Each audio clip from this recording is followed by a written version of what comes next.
Hey there, welcome back to another episode of Level Up, where we help you work with the clients that you love and build and grow your dream practice. I am Kate, and I am Katie. I just stole your identity. I'm Katie, and that's Kate over there. Hey guys. Today's question comes from Liswa and Allison Pearson, and they both ask us if we had to choose only one way to advertise, what is the best way? First, we want to thank our sponsors, TherapyNotes, for being an amazing support to us and Startup Nation and allowing us to have this series Level Up for you guys by sponsoring.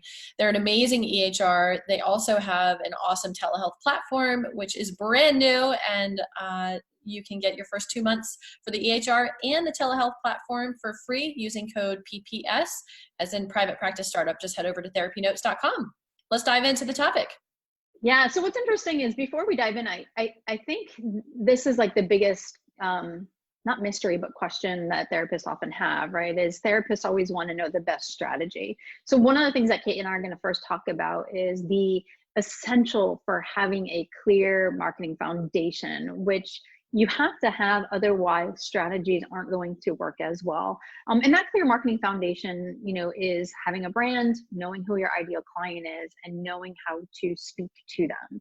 So that's really important, and that's a forefront work of any work that you're going to apply a strategy on. Yeah, super important what Katie's talking about. Having that clear foundation for your brand, knowing who your ideal clients are, their struggles, their hopes, their dreams, their desires, and knowing how to create marketing messages that really speak to them in a way that they read it or they see it or they hear it and they go, wow, this is the therapist that I have got to work with. And they feel compelled to want to work with you. And it's really important to understand that foundation. Otherwise, you're going to be shooting in the dark or throwing spaghetti against the wall trying to see what sticks, whatever analogy you want to use. And so we really encourage you to have that solid foundation. If you haven't done the work to get that solid foundation, we've got an amazing resource. We'll put it in the resources section for you guys. It's our private practice marketing e-course and coaching program. We offer both versions of that. So you've got to have that solid foundation. And once you have that, you need to create an amazing website. That is the step number 2. That is the most important aspect here, because where does everybody go when they're looking for a therapist? They go online. It's so easy. Yes, they can ask their pediatrician or their psychiatrist or the dentist or whoever that's in their life, friend, family member, whoever. Hey, do you have a referral for me?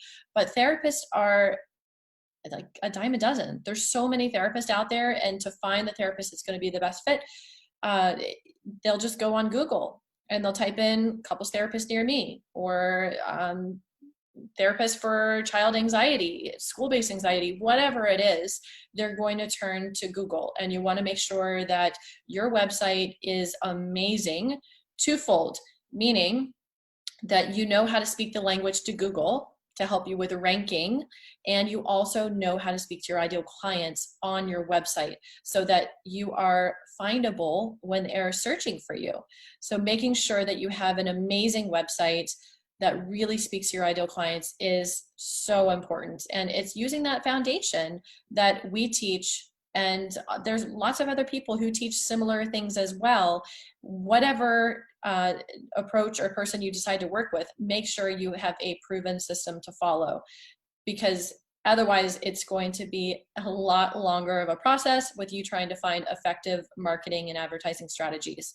So Katie, what do you want to add? Well, I was going to say, and even with word of mouth, people are going to go online and check you out, right? They want to know a little bit about you. And so regardless if you have word of mouth or not, really having a website that is, like Kate said, really attracting to your ideal client, and also Google is really important.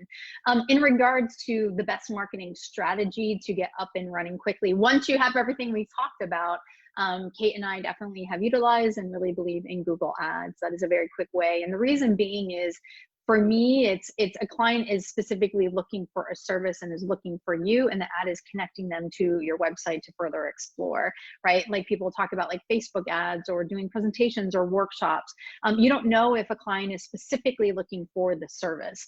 With Google Ads, that's what clients are utilizing, usually looking for. I mean, they might be searching a question and land on your website for a blog or something like that, but they are specifically looking for your services. So Yeah. So once you have that solid foundation of marketing, you build your amazing website that speaks to your ideal clients and to Google, and then using Google Ads and really working with a specialist to be able to help you optimize the Google Ads, because that is really hard to do on your own. And those are the best advertising strategies that we would recommend. And one little ninja tip too, and I wish someone had told me this before I started private practice, is that ensure that you have a marketing budget. Your marketing expenses are one of the biggest expenses that you have besides rent and things like that. But in order to be able to get up and running, you do need to spend time and money. And usually in the beginning, that's a lot more time and money to get things running and smooth sailing until you really figure out your system. So if you're new to private practice or you're going into private practice in 6 months, start saving. It can be a percentage or a dollar amount that you're putting into marketing. And if you're already in private practice and you're hearing for this for the first time, that's okay too. Just start the habits of doing that so you can continue to build and grow your dream practice. So we're Kate and Katie, the Private Practice Startup, and we just wanted to remind you guys, you got this. You guys got this. We'll see you next time. Take care. See you next time. Bye, everybody.